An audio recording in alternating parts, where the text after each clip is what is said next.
Stephen Strange. Might I offer you some advice? Forget everything that you think you know.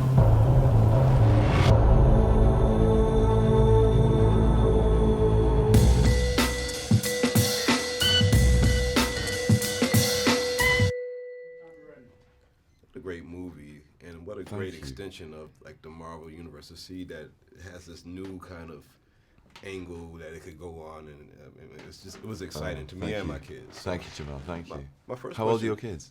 14, 12, and 8. And they all enjoyed it. They all enjoyed it. That's fantastic. They all loved it. I'm very happy about that. Cool.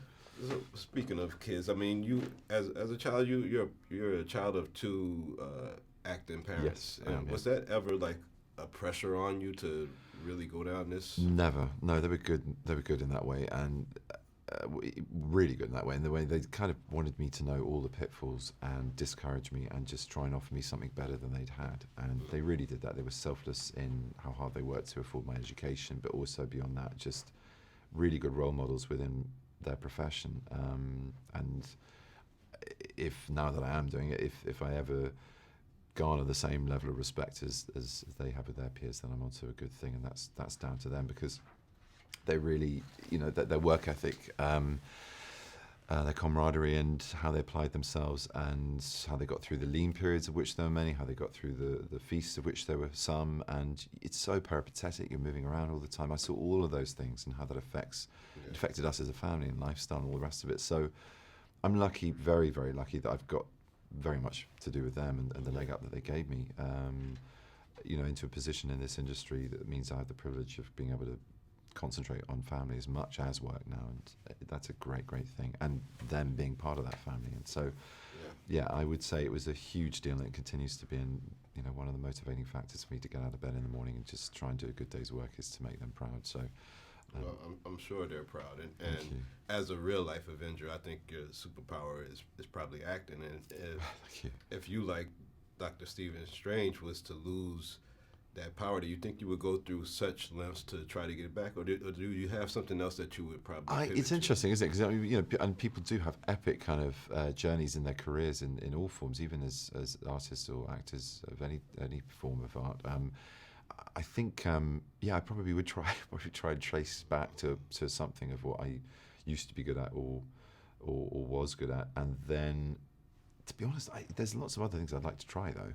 Yeah. I might get deviated onto, I don't know, becoming a whitewater rafting guide in Nepal, or just going off and painting, or just living some monastic life out of the limelight and being with my family, or there's a ton of stuff I want to try. I heard you're pretty talented at oil painting, so.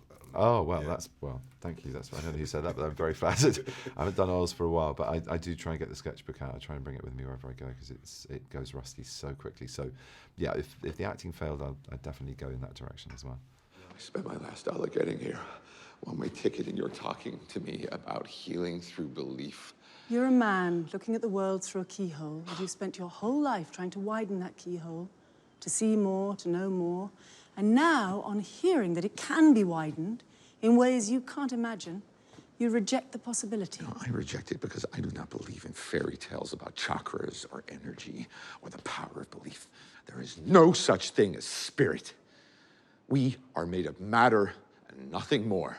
You're just another tiny, momentary speck within an indifferent universe. You think too little of yourself. Oh, you think you see through me, do you? Well, you don't. But I see through you!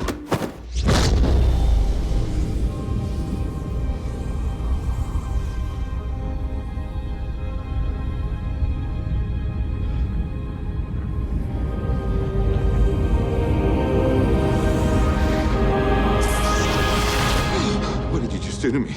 I pushed your astral form out of your physical form. What's in that tea? Psilocybin? LSD? It's just tea. With a little honey. I know you traveled to Kathmandu to film part of this. It was amazing. And this is not your first time traveling to Tibetan monastery. Yeah. I want to go back to your first time, though. Like, can you remember, like, the feelings that you had when you first made that journey, and not as a... Yeah.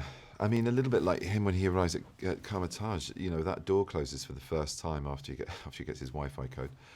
you kind of breathe deep and go, "Whoa, okay, I'm doing this." And it was a really profound moment of feeling incredibly excited, but also incredibly lonely and scared and wondering what the future would hold or the experience was going to bring. And it was an experience. You know, there were lows, but there were great highs. It was what you'd expect. It was a big chunk of time. It was about five plus months teaching. And then we had a 2-week sojourn where we took some time out. There were about 4 other volunteers, and we all came through the same scheme, but we were positioned at different places. Like, I think the nearest person to me was like a 20-minute, 40-minute Jeep ride away. I can't remember, but you know, under an hour.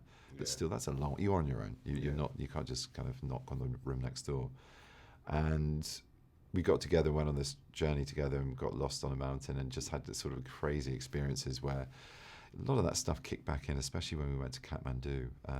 It brought a lot of that sense memory back of what that time was like, and the potency of that tradition of Buddhism in general, and how extraordinary those countries are at living with differences and being coherent and peaceful and accommodating and not differentiating between religions, creeds, colours, whatever. It's inspiring stuff, and you know, important in the world we're currently living in, I think, to remind yourself of that. And yeah, definitely elements of that in the film, so it was helpful. Well, I'm glad your journey led you to be this great actor and Oh, to thank be you. on screen. Thanks, Jamal.